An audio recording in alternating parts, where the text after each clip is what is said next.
In today's review, you're going to find out if InArt Aragorn is the best 1/6 scale collectible ever or the most overrated.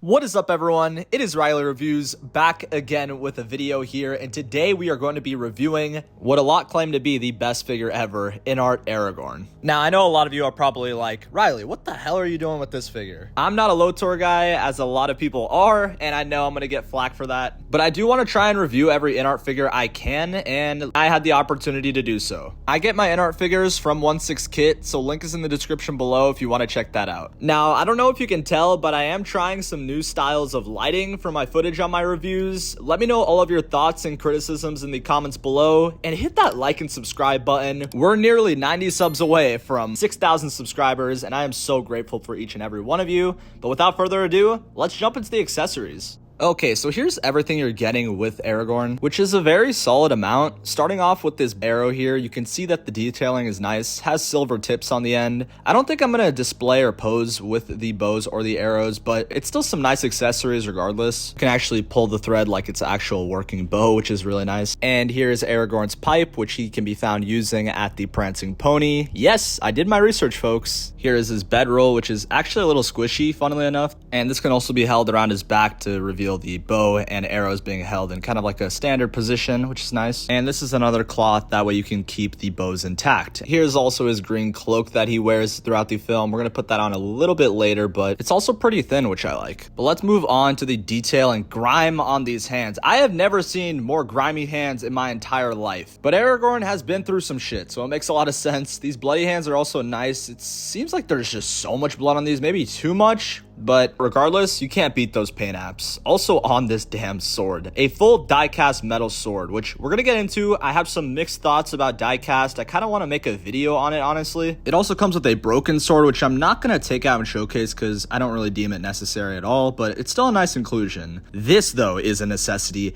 The base is absolutely beautiful. Look at the paint apps, cracks, the actual grass surrounding it, everything about it. I was just very, very impressed at how simple and effective this was. But no, it is not all about that base. Let's get into the figure. So here's how your Aragorn is going to look straight out of the box right when you get him. But let's get into his different styles, which includes the strap for the bow and the arrow to be held in, the green cloak without a strap, the green cloak with the strap, and whew, that was a lot of styles. The final look with all these straps and cloaks on Aragorn. Let me know your preference. At first I liked him with nothing on, being super clean, but now seeing him with everything on, it seems like it all came together and I like it a lot. I do want to iterate that I don't show the assembly of this figure, but InArt have a full YouTube video on how to maintain and assemble this figure, but I'll give my thoughts on that in just a little bit. But let's move on to the tailoring, which is honestly the best thing about this figure.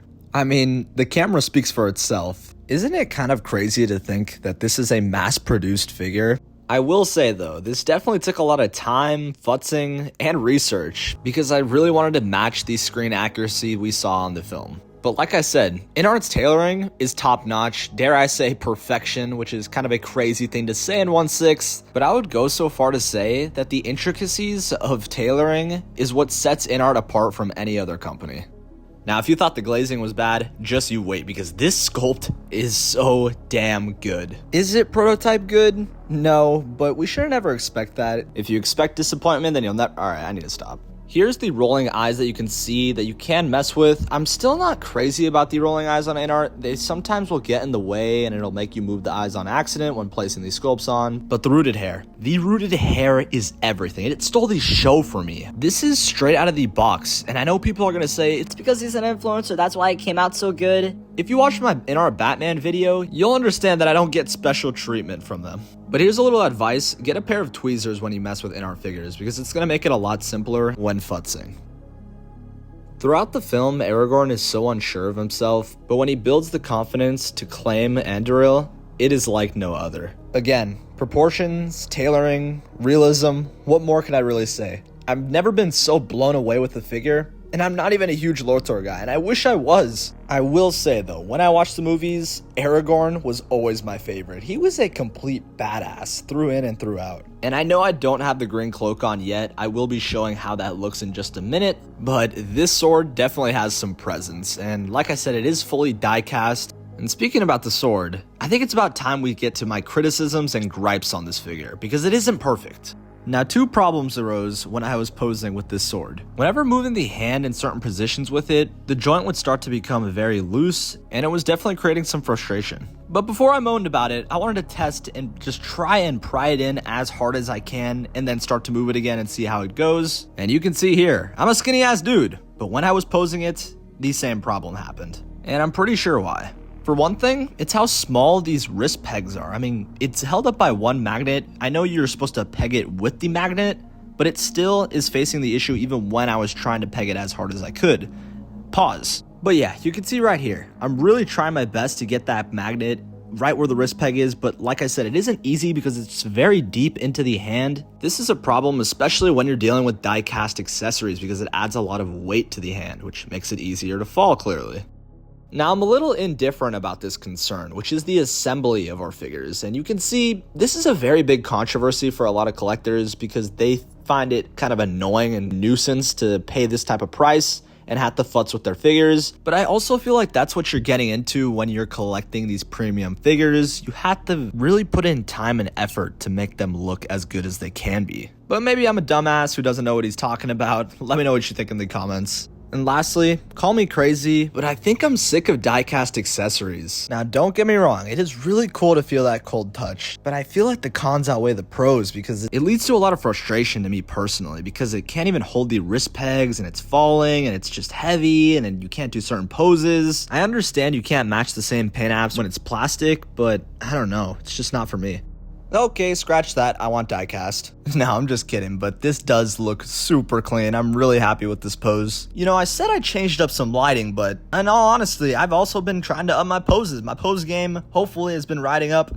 It's probably still shit, but let me know. But Aragorn is most definitely ready to battle and kick some ass. And as of recording of this video, 1/6 Kit has shipped out 10 to 15% of Aragorn so far, which I understand is frustrating to collectors having to wait still, but if you're a big Lothar fan, please, I'm forbidding you from canceling this figure. Do not cancel Aragorn because you have to wait longer to get it shipped. Maybe it's hypocritical for me to say, but I just feel like that's insane to do. It's no secret that the delays have been incredibly concerning by InArt, but the quality and mass production for the most part has been pretty consistent. Now I'm calling this pose the come at me bro, or maybe come at me orc. I am such a loser. I really do love the rooted hair though on this. Like I said, this is how it came out of the box. And I didn't show obviously unboxing, but they've been really doing a great job at the care of the rooted hair coming out of the head capsules. I think that really shows they're listening to feedback because I've mentioned I've had issues with the head capsules in the past. So big W InArt. Now, I mean, there's just no coincidence that I had to sneak in, you know, the goat man. I just had to sneak him into this review. So we have a comparison of two of the newer figures from InArt, and I'm not even gonna lie, I love the Batman so much, but I'm gonna keep it real.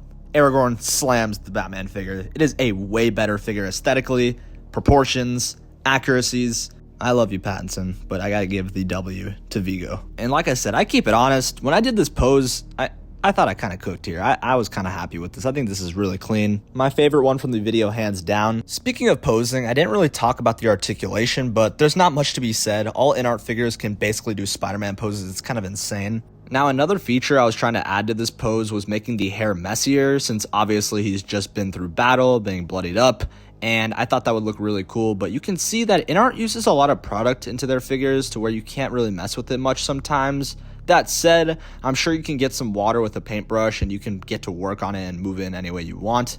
But for my figure in particular, they used a lot of product to make it look like perfect, like you can't really mess with it, which I kind of like because I would rather have that than it be messy and not gelled. Another thing I wanted to admire was the weathering effects. I mean, this guy's been through a lot and it makes sense. I mean, it's Aragorn, his hands, his body, even his sculpt is dirty. Ah shit, here we go again. The infamous magnetic bases, and I'm gonna be completely honest, I think these are excellent. I want to say it's the way the feet and shoes are crafted. It's making it a lot easier to maintain balance with this figure. Again, I still kind of conflicted with the criticism of these. I still feel like a lot of people just aren't placing it at the right spots of the magnet and balancing their figures correctly, because you can see bro has a die-cast sword and I am shake testing and he is clearly not falling, which is a very good sign. Okay, closing thoughts. Is this the best figure ever made? Let's answer the damn question. And honestly, yes. This figure was almost like an awakening for me. It shows how close to perfection we can really get in 1/6. Why yes, it still has some cons. I still think that this is the best mass-produced figure I've ever seen. And the hype is fully justified. Like, I genuinely can't stop looking at this figure because of how good it is. The sculpt, the body, the tailoring. But all in all, I really hope I made fans of the IP proud, because I know how much love and passion there is for this franchise and character of Aragorn LSR. Drop all of your insights and criticisms below. Thank you all for watching, and we'll catch you in the next one.